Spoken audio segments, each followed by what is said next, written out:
Terima kasih dan baik yang memberikan masukan dan kemudian eh, memberikan apresiasi. Sekali lagi terima kasih.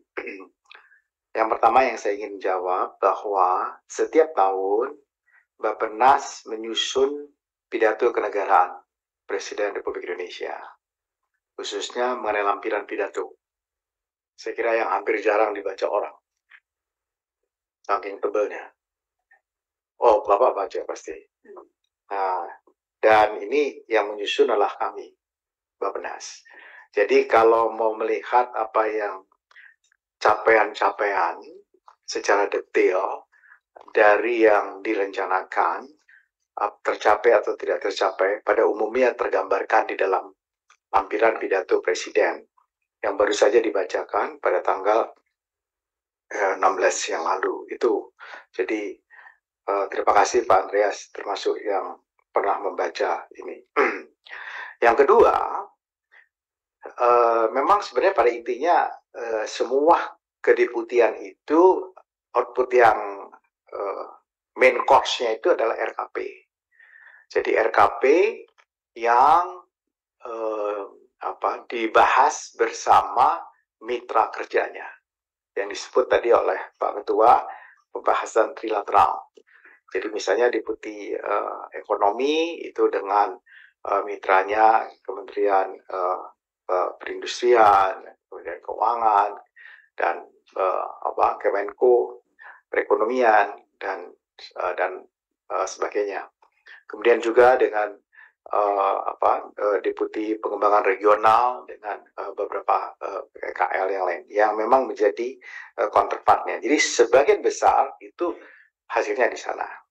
Dan memang ada hal-hal yang sifatnya studi-studi kebijakan yang hasilnya title-nya hampir sama semua digunakan, dipakai di situ.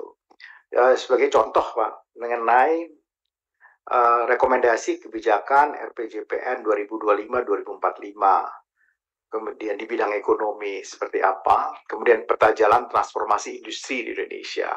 Itu hasilnya adalah misalnya yang disuggest oleh Bappenas mengenai kontribusi dari sektor industri manufaktur.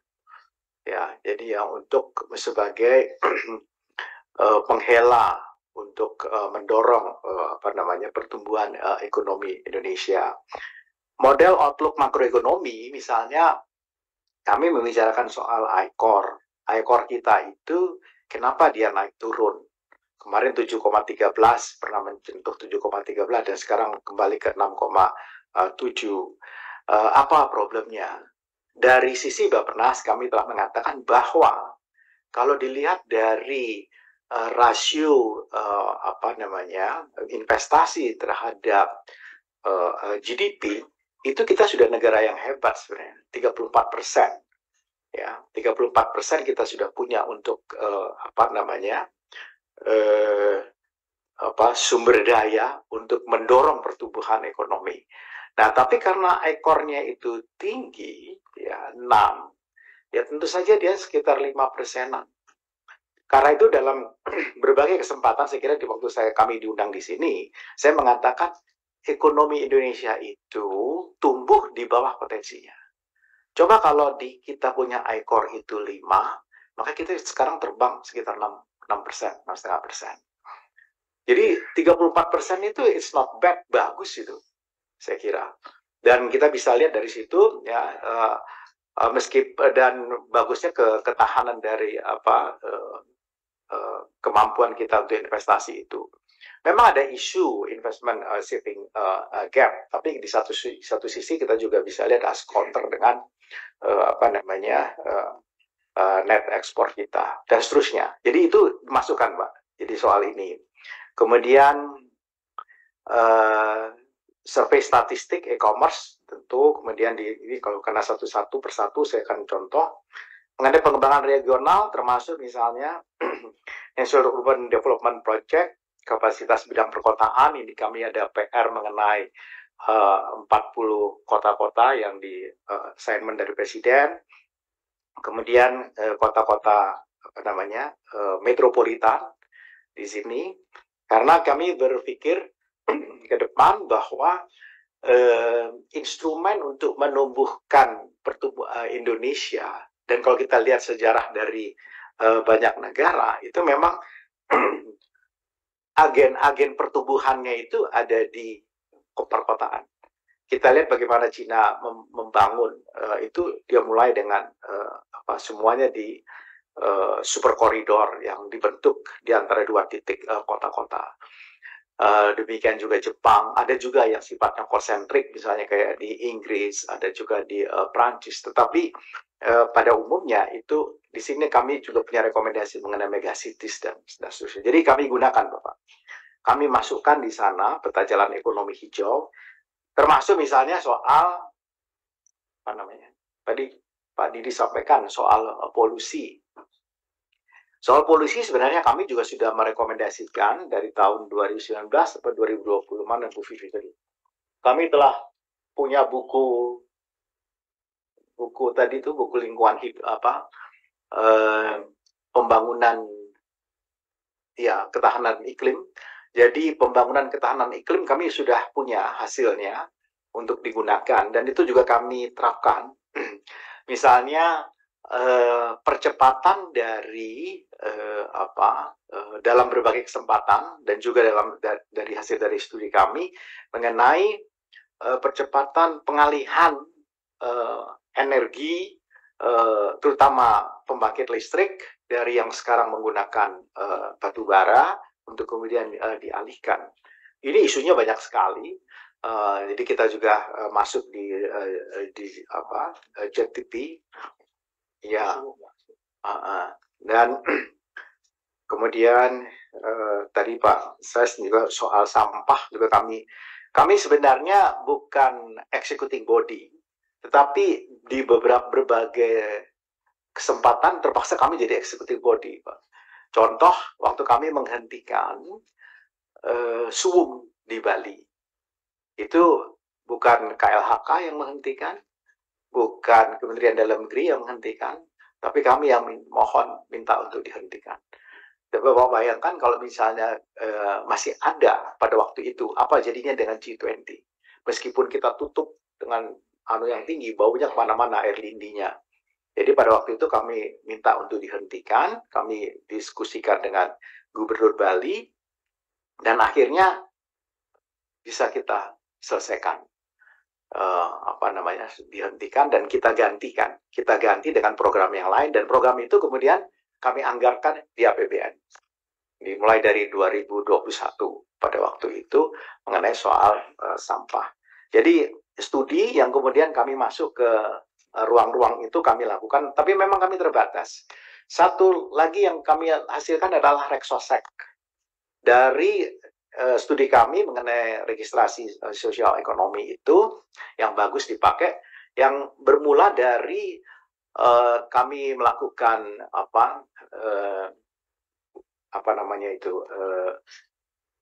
monografi desa, dan dari sini gagasan itu muncul mengenai Reksosek, dan Reksosek kemudian yang menjalankan adalah BPS. Sekarang sudah ada soal data mengenai Reksosek itu yang kira-kira kita punya 78 juta kepala keluarga. Dan itu luar biasa, data itu sangat berharga sekali untuk menerima manfaat dari kegiatan-kegiatan pemerintah. Saya kira itu ya beberapa contoh, termasuk kalau ada hal mengenai misalnya infrastruktur dasar yang tidak tercapai. Kami misalnya soal jalan itu usul kami diimpreskan saja kalau begitu. Dan sekarang kami sedang menyusun impres baru lagi, yang ini akan kaitannya Pak untuk tahun yang akan datang, yaitu impres mengenai air bersih.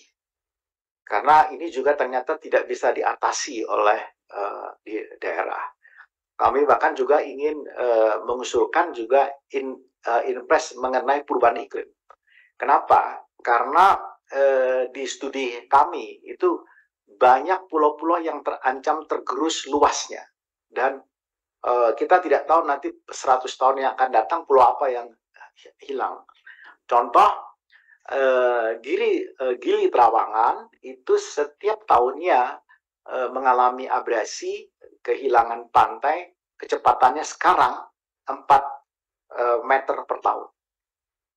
Kemarin mereka sudah berusaha untuk menanam pohon cemara.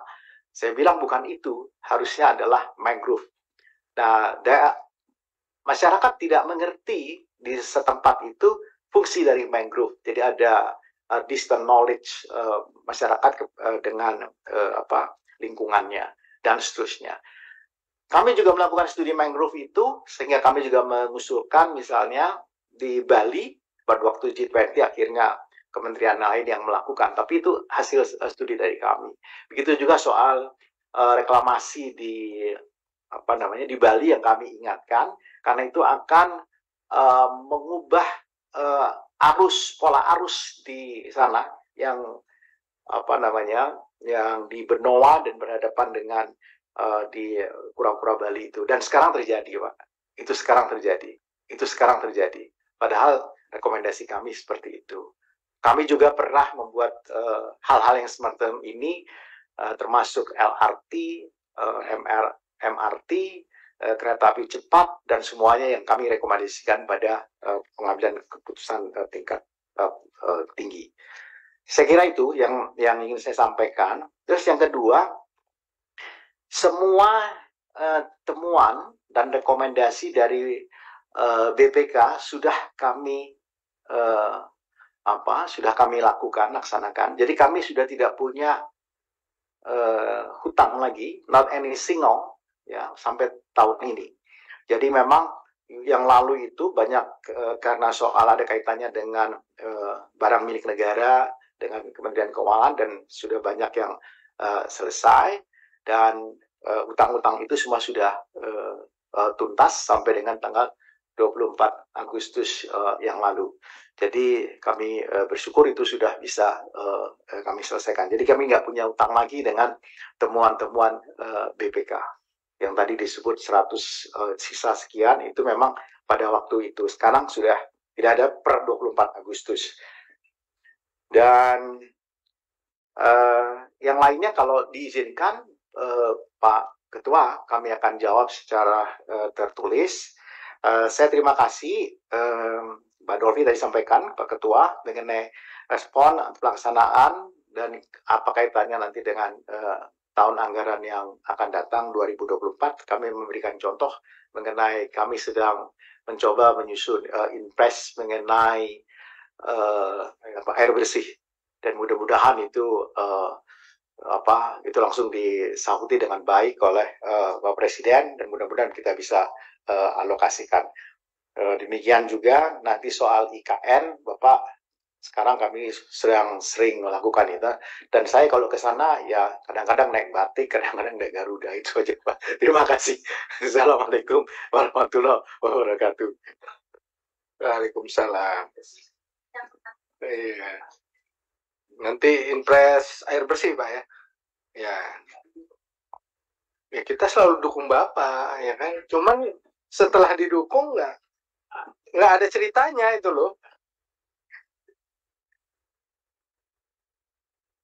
Kita sampai pada rancangan kesimpulan, mohon ditayangkan kesimpulan. Saya bacakan keseluruhan, nanti kalau ada koreksi dari yang terhormat Bapak Ibu anggota bisa dikoreksi sebelum nanti minta persetujuan dari Menteri. Rancangan kesimpulan Rapat Kerja Komisi 11 DPR RI dengan Menteri PPN Kepala Bappenas, Laporan Keuangan Kementerian PPN Bappenas pada Anggaran Pendapatan dan Belanja Negara Tahun Anggaran 2022. Masa persidangan 1 tahun sidang 2023-2024, Rabu 30 Agustus 2023. Komisi 11 DPR RI bersama dengan Menteri PPN Kepala Bappenas menyepakati hal-hal sebagai berikut.